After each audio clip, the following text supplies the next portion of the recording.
Welcome to the Admetus podcast, where classical gourmands everywhere can finally get their fill. Join us for a delectable discussion of Greco-Roman civilization stretching from the Minoans and Mycenaeans through the Renaissance and right down to the present. And now, ladies and gentlemen, here are your hosts, Dr. David Noe and Dr. Jeff Winkle. Welcome, listener, to episode 17 of the Ad Nauseam podcast. My name is David Noe. I'm here with my co-host, Dr. Jeff Winkle. How are you, Jeff? I'm feeling really good today. All right, so we got a shout-out today to a friend of mine, actually, a good friend of my daughter's, Ms. Lindy Shoemaker, who's from nearby Zeeland, Michigan. She's a fairly new listener. She's enjoying the classics, finds it fills her time between studies. Fantastic. Thank you, Lindy. Yeah, thanks, Lindy. Keep listening. And what do we have today, Jeff, for the listener? We're picking it up where we left off last week. We're talking about Euripides and Euripides' play, the Alcestis. All right. So we're going to drop in fairly soon in medias res, kind of picking up where we left off. Oh, nice. Yes. Oration tag there. But if you're just jumping in as a new listener, we're going to fill in some of the background too. Yeah, we'll give you a little bit of review so you won't be totally lost. Obviously, we'd like you to listen to the previous 16 episodes. But if you don't have time for that, it's okay. You can just feast on this one a little bit. It's good. Now, Jeff, you have an opening quote for us, don't you, as is our custom? Yes, I do. And this comes from a work that I used when I taught this play one time in a Greek class. And I really came to like this edition. This is from Euripides Alcestis, Notes and Commentary by C.A. Lushing and H.M. Roisman, 2003, University of Oklahoma Press. And it's a nice Greek edition of the play itself, but lots of good discussion. So what is it with, if I may interrupt just a second, scholars using only initials? I see here C.A.E. Lushing and H.M. Roisman. I don't know. I guess it sounds more, is that more impressive? I don't know. Your middle initial is T, isn't it? It is. So J.T. Winkle? I don't go by J.T., though. Okay. So maybe I should. I think it would add a certain amount of credibility. Though we don't want people confusing me with Justin Timberlake, which it's likely. I've seen your dance moves. Yes, unfortunately, that's true. Yeah, on with the quote. So this quote comes from, I think this is actually, it's Roisman talking back to Lushing. They go back and forth about their interpretations of the play. And so Roisman writes here, "My view is that Alcestis is more than a match for Admetus. Admetus causes tremendous suffering mainly for Alcestis, but also for himself because of who he is, an egotistical, self-absorbed, and obtuse man with a limited capacity for understanding anything but his own immediate wants. Thus, he blames Alcestis for betraying him by dying and accuses his father of causing Alcestis' death without realizing his own responsibility." Oh, that's great. And in fact, I didn't realize it, but that is exactly my interpretation of the play. I was just going to ask, does that ring true to you? Yeah. Yes, and I don't know exactly why. It probably says a lot about me. I do not like the character of Admetus. No, he's really unlikable. I mean, and more so than, like Oedipus, and Oedipus the king is unlikable because he's flying off the handle. Yeah, but I respect Oedipus. Exactly. I feel bad for him for what he's suffered. Exactly, but Admetus brings all of this on himself. And he's so disgusting. Why does he disgust you? Well, because I don't understand why Alcestis loves him so much. Well, yeah, that's completely hidden from the audience. I understand why Admetus loves her. Who wouldn't love a beautiful woman who's willing to die for you? Indeed. But the mystery is, why does she love him? He's a total loser. Right. I mean, I've heard this argument that she agrees to die to get away from him. I buy that argument to some degree. Well, it's interesting, but it's really not supported by the text at all. No. So what we'd like to give our listeners today, really, as we go through the Alcestis, is not just a bird's eye 30,000-foot view of the play, something that they no doubt could get in any kind of class. Maybe they've had a Greek tragedy class before. And we want to also give them something more than they could get from a quick Wikipedia peruse or something along those lines. We want to drill down into the interpretation of this play especially. That's right. We're going to take a close look. We're going to go scene by scene. Microscopic? Microscopic. We're going to be reading some translation. Painfully precise. Oh, painfully. It's going to be so painful, right? No, it's going to be it'll be precise, but a lot of fun along the way too. All right. Yeah. All right, Dave, recap a bit of what we talked about last week and get us to the part in the play we need to start from. Sure. So last week, we quickly sketched out the history of tragedy, some of the reasons that scholars think it arose in Athens. We talked about the biography of Euripides a little bit, where he came from, where he fit with respect to Aeschylus, his predecessor, and Sophocles, his other predecessor. And then we looked at the play itself, the first quarter of it, and we talked about the prologue. Apollo begins the prologue. He talks about the reasons for his visit to the house of Admetus. Jeff, if I'm remembering correctly, Apollo was upset because Zeus had killed his son Asclepius with a lightning bolt. That's right. Okay. So, and Asclepius, Zeus killed him because he had brought Hippolytus back from the dead, which is a no-no. You can't do that kind of thing. That. And in retaliation, Apollo kills Zeus's Cyclopes. That's right. So Zeus's grandson, Asclepius, is Zeus's grandson, as it turns out. But a lightning bolt will do, and down with Asclepius. Apollo, in anger, retribution, kills the Cyclopes. Why does Zeus care about them? Well, they fashion his thunderbolts. So without his thunderbolts, Zeus has fewer things to throw around. Okay, Yeah. all right. And then, as punishment for Apollo, things just keep piling up, don't they? Yeah. He's sent off to the house of Admetus for a year. Right. So where he is ostensibly going to be a god serving as like a mortal servant to this man. So this is humiliating. Very humiliating. Apollo has to sit at table with the other servants. He's got to bring food and drink to Admetus. And this is very demeaning, degrading to Apollo, who's a pretty powerful Olympian. Right. Now, having said that, I mean, my sense we don't get that in real time. We don't get scenes of Apollo serving. It's right? backstory. It's backstory. But my sense is that, and disagree if you think this is off. Oh, I will. Oh, yeah. But Admetus, I get the sense that Admetus didn't really treat Apollo like a servant. No. My sense is that Apollo had it pretty good for this year. Well, that would be difficult to do, wouldn't it? If you knew the true identity of your guest, it's hard to treat them like a normal person. Right. If you've ever been in the presence of celebrity, treat me just like anyone else, they say. Well, now you've ruined it. There's no possibility of that. I like that analogy. Yeah. I mean, this gets into a little bit where I might feel a little bit of sympathy for Admetus. Oh, come on. In some ways, he's trapped by this relationship, and so it reminds me of the famous story of Cassandra promising to bear Apollo's child, and then breaking that promise, and the dangers of saying no to a god.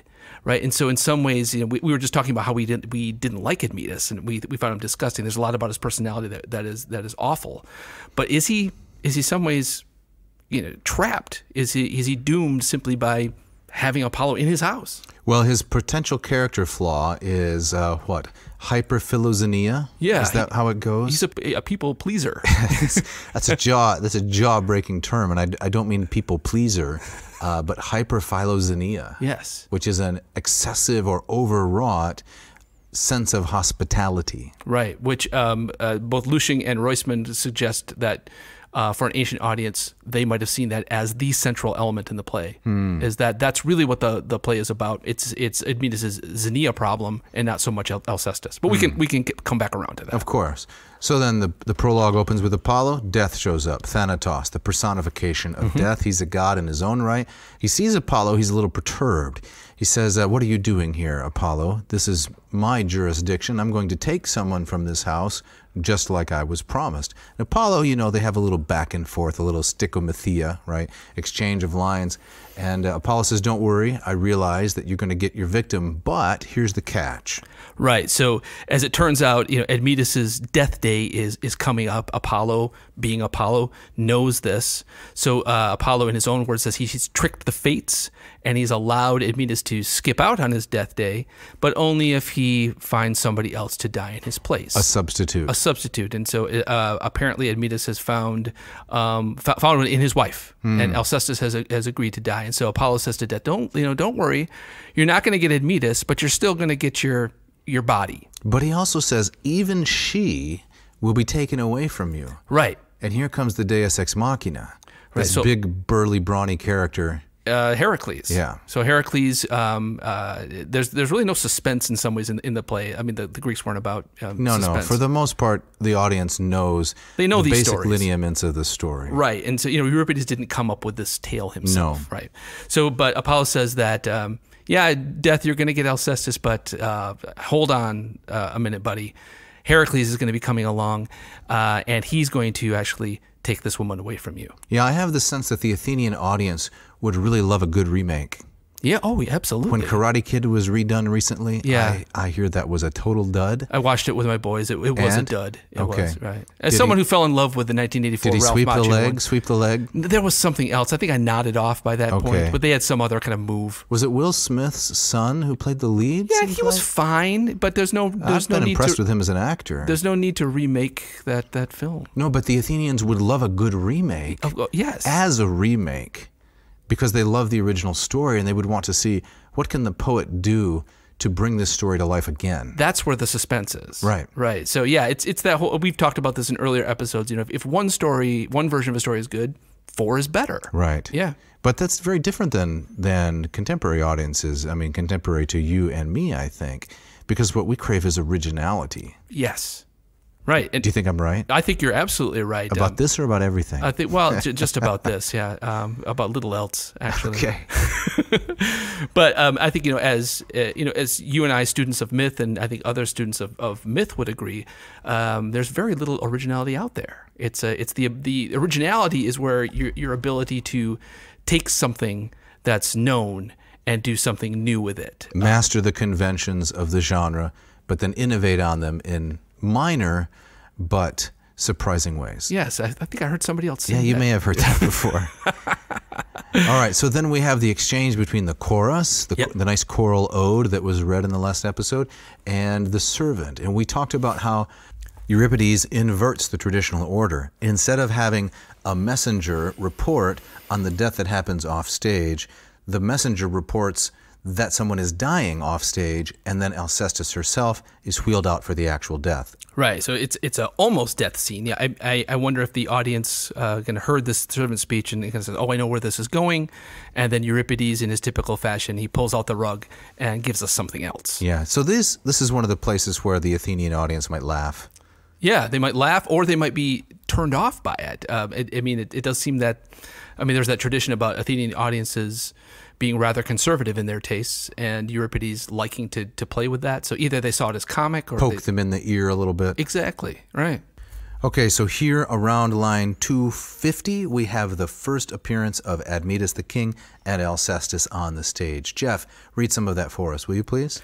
Right, so Alcestis speaks first. She says, "Sweet sunlight, streaming through whirling clouds." Admetus, "The god of that sunlight looks down upon us both, my darling. 2 innocent people who don't deserve this." Alcestis, "Ah, my bed, my house, my home."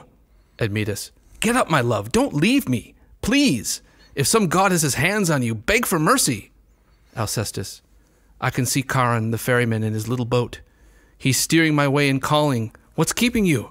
I have a job to do. He compels me. Impatient, cruel." Admetus, "No, don't say it. Oh, the things we are suffering, dear wife." I really like that translation, and read with so much sincere emotion. I felt like I, too, was looking at the boat of Charon in the distance. Thank you. I put you right there. Do you think there's melodrama in this? Oh, it's soaked in melodrama. We were talking earlier about how, one of the things that is so interesting about this play is that it pulls you between the tragedy and the comedy. And just as I'm reading my own translation here, this strikes me as almost ridiculously comic. Yeah, it reminds me of one of my favorite quotes from The Simpsons, where Lisa and Bart are competing in the kids' news. You might remember that. Oh, yeah, yeah.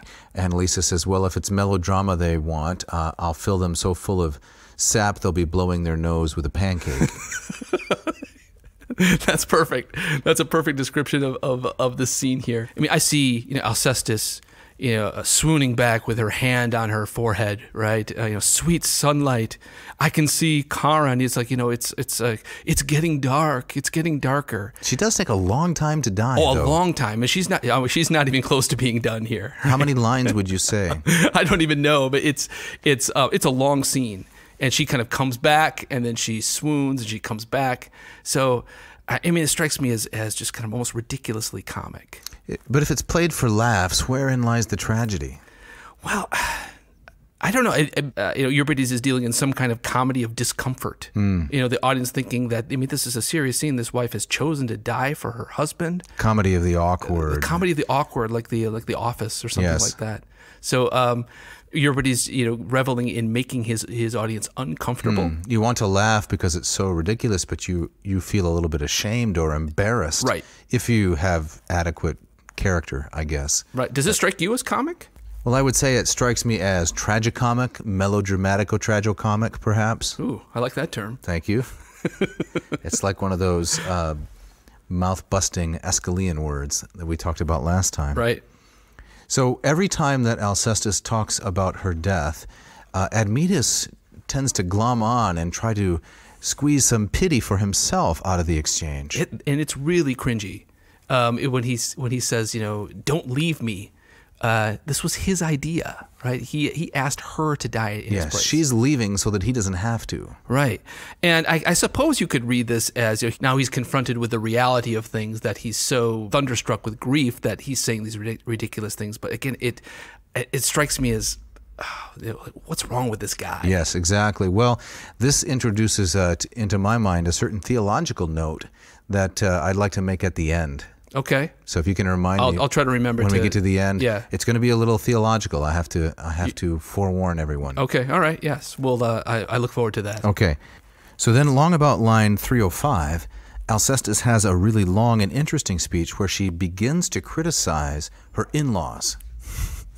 Exactly. You want to read a little bit of that for us? I do. Yeah. Yes. Do it. This is from Dr. Arntzen Svarlian's translation, the Hackett edition. And yet your parents, Alcestis says to her husband Admetus, and yet your parents both betrayed you. They had reached the point where death was best for them. To save their child and their reputation would have been best. You were their only one, that is, their only child. They had no hope if you died of more children. We could have lived our days out, you and I, and you would not be moaning now, bereaved, caring for motherless children. As it is, some god arranged that things should be this way. Ah, well. Ah, well. And this is the Admetus revisits the same charge. He throws this back at his dad later on in the play. But kind of half-hearted, isn't it? Well, he's flailing at that point. Okay. Right. But this is really interesting that Alcestis is saying, your parents were almost dead anyway. Right. What was ahead for them? They should have taken one for the team. Right. Why am I forced to do it at the expense of our children? So Admetus, later on, trying to salvage some thread of his reputation, takes this same charge and throws it back to his father. Yes. So as we see Euripides continue to develop the character of Admetus, how does he respond to the death, both before and after? And once again, Admetus just goes too far. He's making all kinds of promises that will ultimately destroy him. Alcestis gets him to promise in her death throes to never marry someone again. The reasoning that she gives is that she doesn't want a wicked stepmother, right, for her children. A common theme in ancient literature. Yeah, and the fairy tales. Yeah, the noverca in Latin, the wicked stepmother who's prone to poison, as Ovid says. Right. So Alcestis knows her stories and doesn't want this for her children. And so Admetus, in his typical fashion, he agrees and amplifies. He says, not only that, but I'll do this. And so he says this. He says, all the music, all the parties, all the revelry for which our house was so famous, all of it is done. No more. I'm done playing and singing my music. Your death puts an end to all that. What's left to celebrate? And what's more, I will hire the best craftsman I can track down and have him carve a splendid image of you. And then I will place it in my bed, and I will hold, kiss, and caress it as if it were you yourself. And I will pretend that I hold my dear wife in my arms, a cold delight, yes, but maybe it will lighten the weight on my heart at least a little bit. Maybe then I'll see you in my dreams. That's something, isn't it?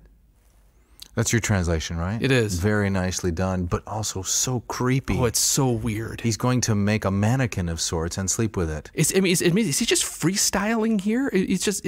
There seems to be no real... What do you mean by freestyling? Isn't it like a soda machine or something? Not like a soda machine. Like he's not thinking about what he's saying at all. No. I think that part of what Euripides is showing us is a man who is good at everything except the one thing he ought to do, which is die himself instead of having his wife do it. So he is great at making extravagant promises. He's great at expressing sincere emotion and affection for his wife when she's there, and he promises he'll do it when she's gone. He's also great at providing hospitality to Hercules. But the one thing he ought to be doing, he has no interest in whatsoever. Right. Which is dying himself instead of letting her do it. If he had done that, none of this would happen. No. So there's one last little element in the characterization of Admetus by Euripides that I would like to mention before we get the entrance of Hercules. Great. You have something from Diane's translation. Yes, there. I do. So this is line 380 or so. Alcestis says, "Time will soften your grief," speaking to her husband. "The dead are nothing. Admetus, please, by the gods, take me with you down below." Alcestis, "I'm dying for you. My death is sufficient." Admetus, "Gods, what a wife you steal away from me." Now, it may just be the kind of the mood that we're in, but it's so hard not to read that as not being ridiculous. Right, as comedy. Yes. Right? This total coward of a man loves his wife so much that he says, "As you die in my place, take me with you." And she says, "I'm dying for you. My death is..." Isn't that enough? It strikes me as just ridiculous. It is. If that's not signal for comedy enough, here comes Heracles. Right, and so Heracles, famous for so many things in Greek mythology. He's a kind of a hero of brute force. He's a suffering hero, but he also shows up as a comic character in many regards. He's got these unending appetites for booze and for food. Right, He's and women. He's drunk. So I think to an audience, the arrival of Heracles, it could signal tragedy or comedy. Right. I kind of think of him as the Incredible Hulk with a six-pack. That's good. That's good. Exactly right. So the listener will remember that Heracles is here at the court of Admetus because he's on his way to Thrace to capture the wild mares of Diomedes. And he's just stopping off for the night. That's right. So let me read here a bit from my own translation here where Heracles comes in. He says, "Hey there, strangers. You don't happen to know if Admetus is home, do you?" And the chorus leader says, "Why, hello, Heracles. Yes, he's at home. What brings you to this neck of the woods?" Heracles, "Oh, I'm up north performing another one of my labors for King Eurystheus of Tiryns. Heard of him?" Chorus leader, "Oh, do tell. What exactly do you have to do this time?" Heracles, "Well, I'm going all the way up to Thrace. I'm going to nab the four-horse chariot out from under old King, what's his name? Diomedes. Yeah, him." Chorus leader, "You can't be serious. Surely you've heard about what kind of host that man is." "Nope, not a thing. He lives, here it is, Bistonia. Never been there." So Heracles has a standard comic entrance. There's confusion. There's mistaken identity. Who is this? What's he doing here? I don't know really where I'm going. There's the reference or the allusion. Eurystheus has got you off on another one of your labors, and Hercules kind of plays dumb or really is dumb, but he's going to turn out to be the savior of the entire episode, of the entire tragedy itself. Right. Yeah. So in my own translation, I mean, I'm massaging the language to make Heracles sound a little bit like a dumb jock, right? But he's come to Admetus for a party, right? Is this like a true confessional of High School Winkle or something? There might be something buried in there. We don't have time for that. But the heroism is later. Now is the time to kind of relax, and so I think that. I imagine Heracles showing up in stage dress with the garlands already in his hair, right? So I think the garland's prepared for the drinking. The drinking and the partying. Yep. Admetus is supposed to give him a welcome reception because he's a famous host. We just saw earlier that he says the hospitality that our house was famous for, all of that's done. Now we'll see if Admetus can actually keep that promise. So in these last two episodes, we've been featuring not only your original translation, Jeff, which I think is quite nice, but the one by Diane Arnson-Sfarlian. And like last time, we're going to have a little bit of the reading from the author herself, the translator herself. Great. But that's coming up after a word from our sponsors.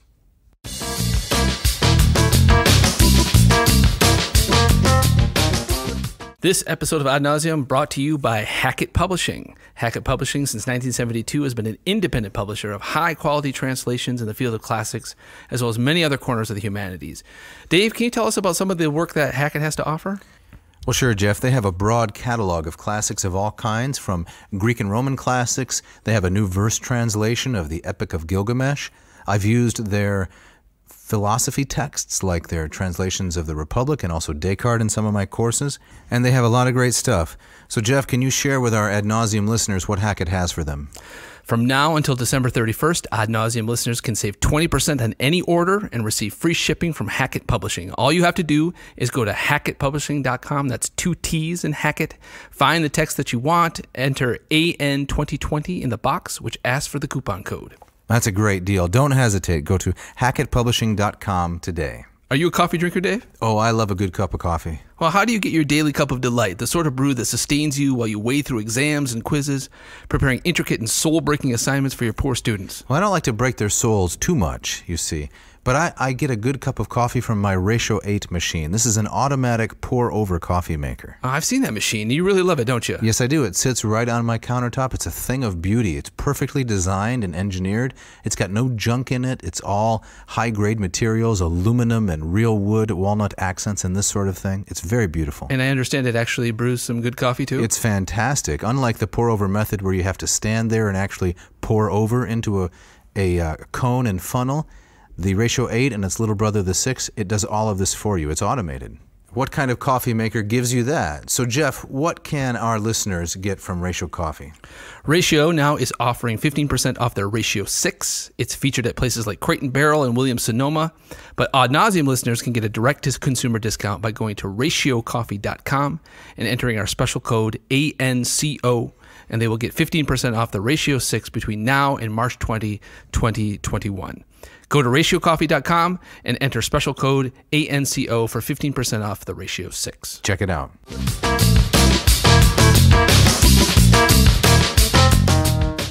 Child, who do you think I am? Some Lydian or Phrygian slave you bought and paid for? Listen, don't speak to me that way. I'm a Thessalian, freeborn, legitimate. So was my father. This is an outrage. Where do you get off flinging these childish accusations at me? I gave you life and raised you to be a master of this estate. I'm not obliged to die to suit your whims. There's no ancestral custom that fathers give their lives to save their children. No Greek law either. Your fortune, good or bad, is yours and no one else's. What I owe you, you have already. You rule a wide domain, and I will leave you many acres more, as my father did for me. So tell me this. How have I wronged you? How have you been deprived? Don't die for me, and I won't die for you. You love to be alive, to see the daylight. What makes you think your father doesn't? Really, the way I see it, we'll have lots of time once we go down below. Our lives are short. Still, they're sweet. So, you put up a fight, got out of dying, shamelessly stayed alive, avoided your due fate by killing her. You're calling me a coward? You're the worst! You've been outdone by your wife, who had the courage to give her own life for her fine young man. You've found a smart alternative to death. Just persuade your current wife to die on your behalf. And then you blame your loved ones if they won't do it. Coward that you are. Give me a break.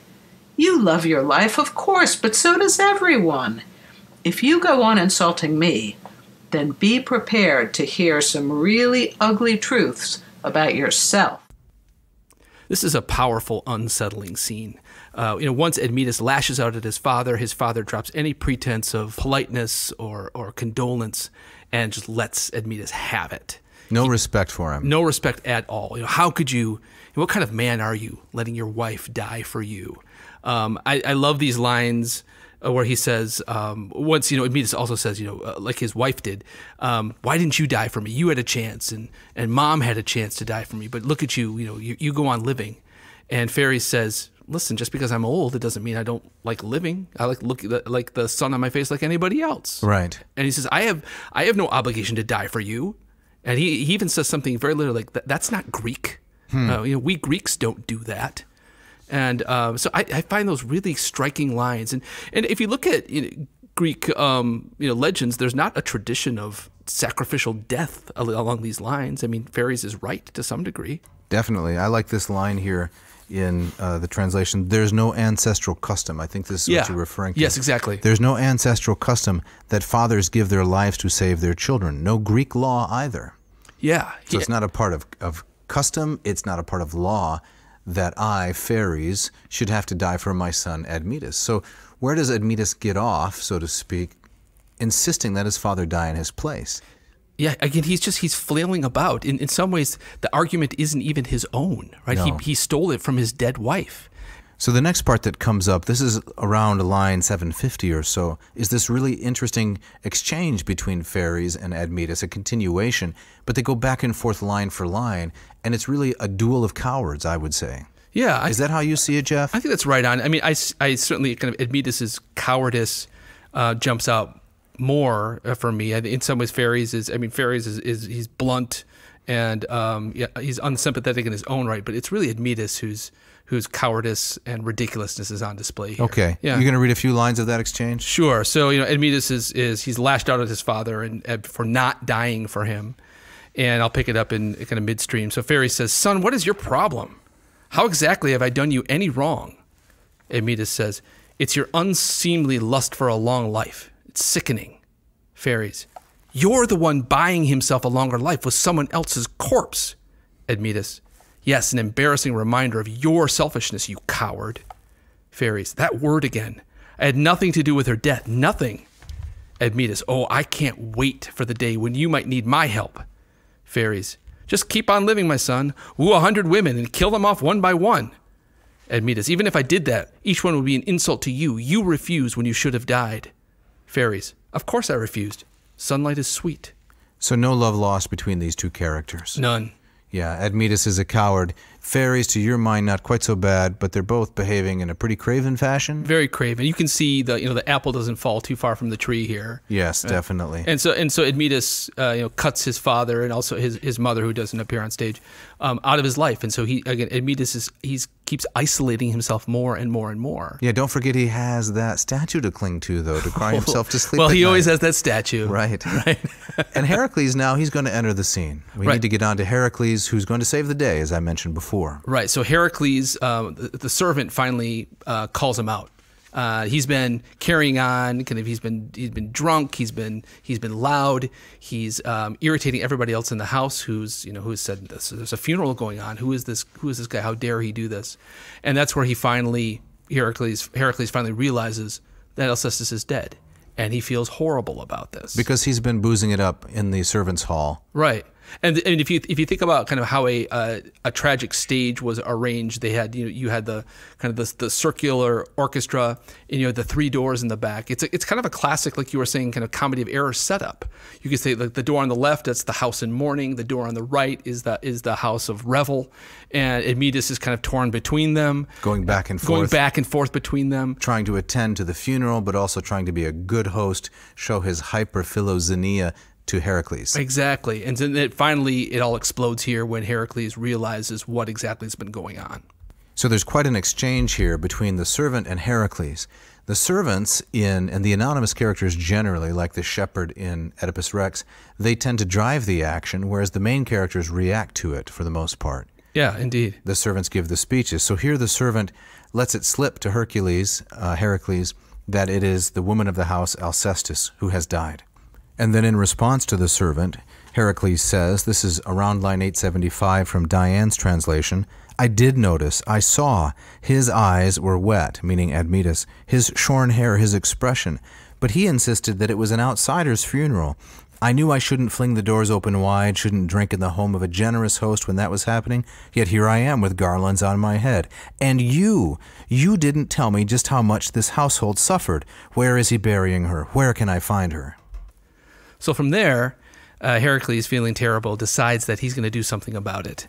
And so he goes and he wrestles death and brings Alcestis back. But it's not just, hey, here, Admetus, here's your wife back. He's going to use this opportunity to teach Admetus a lesson at the same time. Is Admetus susceptible to instruction? Well, no. All he knows is how to throw a party. All he knows is how to be a host. And so Heracles coming by again, Admetus, I think, is thinking of how am I going to make this guy happy? How am I going to please this demigod? Yeah, this famous hero. Right. This very popular character. So is another of Admetus's flaws is just that he's shallow? That might be his principal flaw to some degree, that he's so one-dimensional. He doesn't know how to behave in different circumstances? No, he morphs kind of based on the situation that he's in. And so, when he's with Apollo and he's with Heracles, he defers to these greater men. And he will lie or stretch the truth just in the hopes of kind of keeping them happy. But Heracles is not happy because it turns out he's a bad host. He's boozing and carousing while the woman of the house is dead. He's made Heracles look really bad. That's right. So he decides to do something about it. That's right. So he's going to go down to Hades and bring his wife back. Let me read a little bit from my translation. And this is Heracles more or less kind of pumping himself up, giving himself a pep talk. He says, "Okay, Heracles, time to show what the son of Terinthian, Alcmene, and Olympian Zeus is made of. It's up to me to fix this and bring this woman back. And here's what I'm going to do.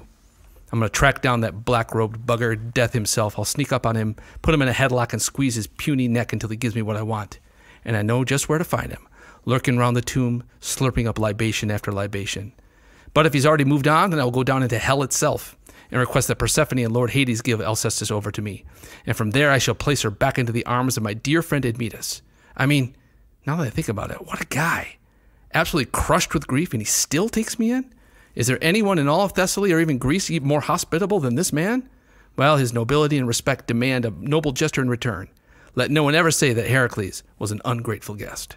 Well, that lays it out pretty plainly. Jeff, what do you think about what's driving Heracles here? Is it his own love for Admetus? Is it a sense of pride?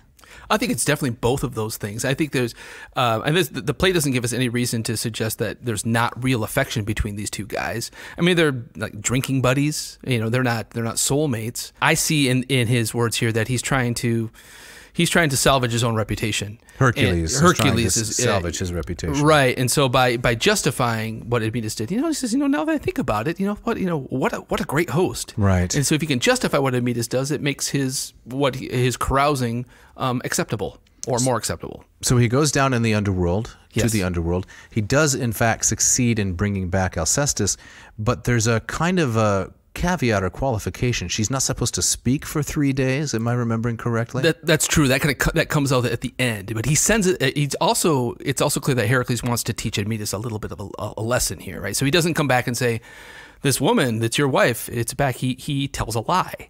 He says, "Listen, I won this woman in some games that I competed in. There were horses, there were other trophies, and I won this woman. And because you were such a good host, I want to give her to you." This seems like Heracles giving Admetus a little bit of his own medicine, because very early on in the play, when the two were having the exchange about who in the home had died, Admetus worked overtime to conceal from Heracles the identity of the deceased, that it wasn't really his wife. There was a lot of double talk. And that doesn't seem like good friendship at all. It zeroes in on Admetus's flaws once again. Right. So, I think Heracles is willing to forgive, but he's going to make his friend squirm a little bit.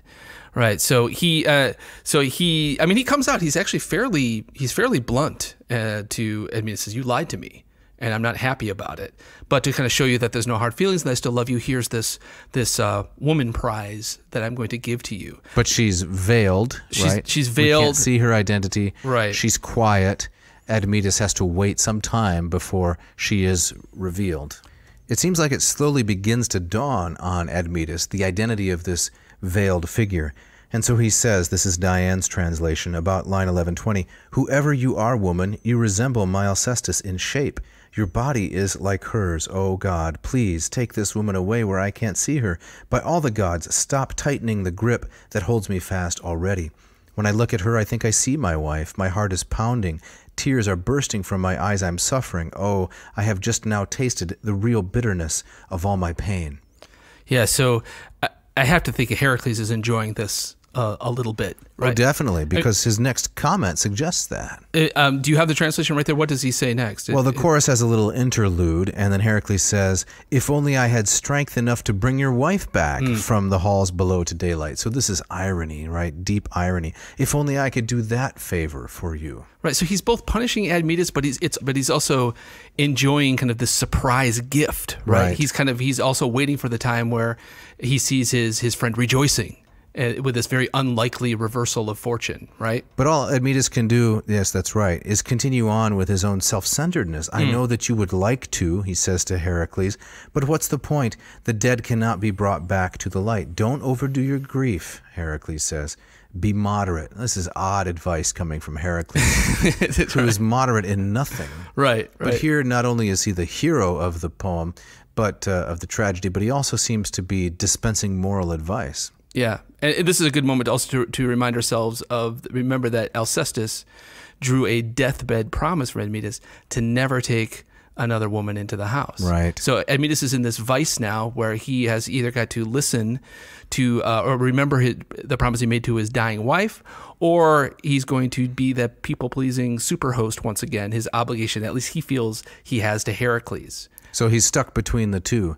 Heracles wants to give him this woman who Yes. is actually Alcestis. Right, again, Admetus deep doesn't know irony. it, Yeah. but he's made this promise to his dead wife. Is he just going to fall back on the statue? That's that statue again. Well, I think the statue comes into play here as in terms of kind of the imagery that the text suggests. So, who does he choose to listen to? He chooses to listen to Heracles, and he doesn't want to offend his host once again, and he reluctantly takes this woman. I think the language that he uses that it says it's like Perseus dealing with the Gorgon. Like he reaches out and he can't even bear to even look at the woman as he takes her.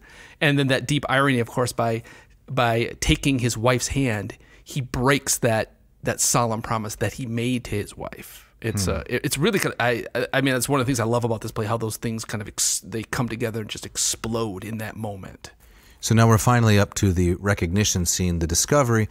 Admetus realizes that this woman, this gift of Heracles, is actually his wife Alcestis. Right. And can you read a portion of that for us, Jeff, from your own translation? I will. So Admetus finally succumbs to Heracles and takes the woman. Admetus says, "Fine, I'll take her. It's like I'm cutting the head off a Gorgon." Heracles, "Good. You got her?" Admetus, "Yes, Heracles, I have her." Heracles, "Now take care of her. One day, I promise you, you'll say that this son of Zeus is the best guest you've ever had." And at that point, it's Alcestis's veil is removed. Ta-da! Now look at her. Does she look like anybody you might know? Admetus, my friend, put an end to your mourning. Admetus, by Zeus, how can this be? Is this really my wife? Is it? Or are the gods just playing some horrible trick on me? Heracles, it's her and no one else. Your Alcestis is back. But of course, Admetus' suffering is not completely over. It's not. Because Alcestis is going to remain silent for 3 days. As Diane says in her translation, Admetus, "And why is she just standing there in silence? Heracles, it's not yet right for you to hear her voice. She's consecrated to the gods below and will not be released until the 3rd day's light has come. Go on, take her inside. Admetus, please continue ever after to be a just man, pious toward your guests. And now for farewell, I must complete the labor laid out for me by Sthenelus' tyrant son." So it's interesting to me that Heracles tells him specifically, continue to be a just man, pious toward your guests. Are we to take this as facetious? Well, it's a really weird little speech there. I mean, also call attention to Heracles seems to know a lot about the rules of resurrection, right? Well, he has had a catabasis. He's been to the underworld before. That's true. Good point. Good point. And I suppose we could take him at his word and say, oh, that's why she's not speaking. Though I find it still really unsettling. So, I mean, this brings us back to the statue. So, Admetus has promised to make this statue, and then when his wife returns, she's basically a statue. Right. She doesn't speak. The fact she's quiet, she's inanimate, she has no particular point to make in the story. Yeah. And so we don't get her reaction to this at all, and I think that's really creepy. Well, we could speculate a little bit, psychologize Admetus. He doesn't really love his wife. He just loves what she represents. That's a good point. I hadn't thought of it that way, yeah. So, Jeff, before we talk a little bit more about some interpretive elements and we wind up this episode, can you read us the last little choral tag from your translation? Yeah. Often these choral tags, they're the takeaway for the audience, kind of the last thing that the poet wants us to remember. Yes. And so the chorus sage is this very brief little song. The gods can seem so disconnected. They bring about the unexpected. When men seem weak, the gods prevail. Such describes and ends this tale. So how do you see the conclusion of this play, Jeff? Are the gods just? Does Admetus get treated well? These are some of the questions I think we should look at briefly as we conclude. Yeah, and despite this choral tag at the end, which would seem to steer, I guess, the interpretation of the play more towards comedy, or a happy ending, the ending has always struck me as tragic, and for a couple of reasons. I find the silence of Alcestis so telling and so unsettling, and then two, it always takes me back to the backstory. So if there's this ledger of fate, so if Alcestis is back, shouldn't that mean in the calculus of things that Admetus's death is still on the table? So as I understand it, there are two kind of main avenues of interpretation out there for this play. One is along the lines that I just said, that Alcestis returns. That means Admetus is either going to die or he's going to have to find somebody else to die for him. Or is the more kind of positive, optimistic view is that Heracles, whatever he did with death, he didn't end run around this. He found a way, he found a loophole. And he found a way for Alcestis to come back and for Admetus to stay alive.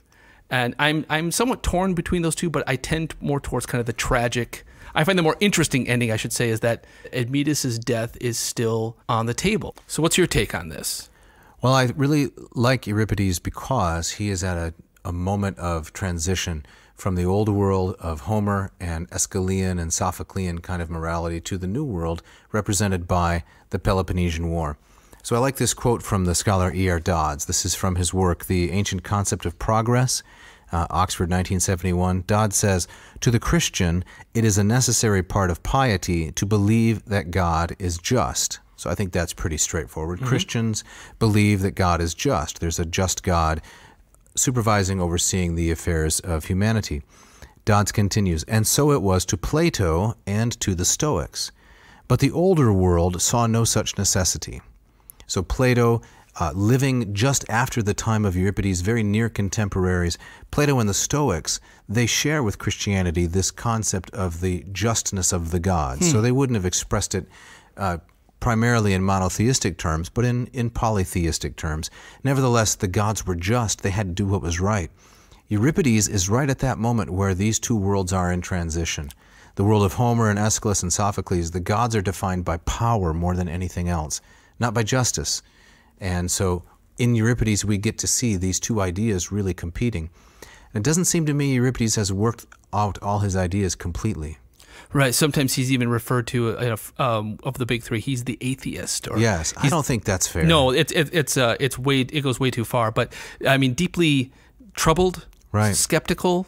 Are the gods knowable? Can we trust them? Well, so in the Hippolytus, for example, we have famously, by way of comparison, the two characters of Aphrodite and Artemis, and they come to be almost representations of psychological forces. As Rose says, Artemis is chastity, Aphrodite is the force of passion. And why is Hippolytus ruined? Because he has an inhuman devotion to one aspect of human character, namely self-control. Yeah. So self-control is going to ruin you in the end if that's your only quality. Right. That seems to be kind of a Euripidean theme. Definitely. A character who represents the extreme of, fill in the blank. Well, Medea, right? It's her honor more than anything else. So should a character have high honor? Yes. But what if Achilles were a woman? What if this kind of Homeric notion of defend your honor at all cost, what if that's within the context of a family, a domestic life? And so Medea is monstrous because she acts like a Homeric hero. Yeah, that's exactly right. Or think of the Bacchae too, where you have Pentheus and Dionysus representing kind of these extreme poles of rationality and irrationality. Right. And something has to give. So for Alcestis, this play, the character of Admetus is the good quality, the very highly celebrated Greek quality of Xenia, the Eumaeus from the Odyssey, right? Odyssey, Book 14, Eumaeus, the loyal swineherd, he shows Xenia, and it's all throughout the Homeric corpus and elsewhere. Now let's put this in the context of a family and add in the element of death. What kind of a person does Admetus end up being? Yeah. You can be so committed to hospitality that it takes you to other absurd extremes. Yeah, it's as if Euripides says X is good, but what happens if we turn that amp up to 11 on this and watch things fall apart? Right. And so that was most of the theological note that I wanted to make that I promised earlier. Right. But the other part of it is the question of who's worth dying for. The concept of self-sacrifice. Alcestis is a noble, self-sacrificing character, but is it noble to die for someone who is wretched? Someone like Admetus.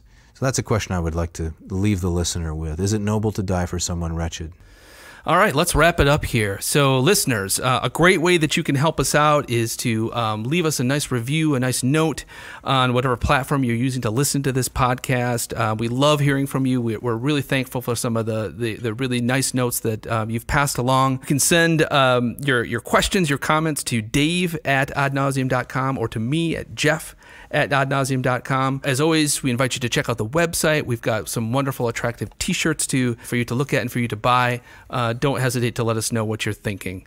Now, Dave, tell us what's going on for next week. Well, next week we're going to accelerate from 5th century BC all the way to 16th century AD, and we're going to look at a Puritan author, a man named William Perkins, and his take on the classics.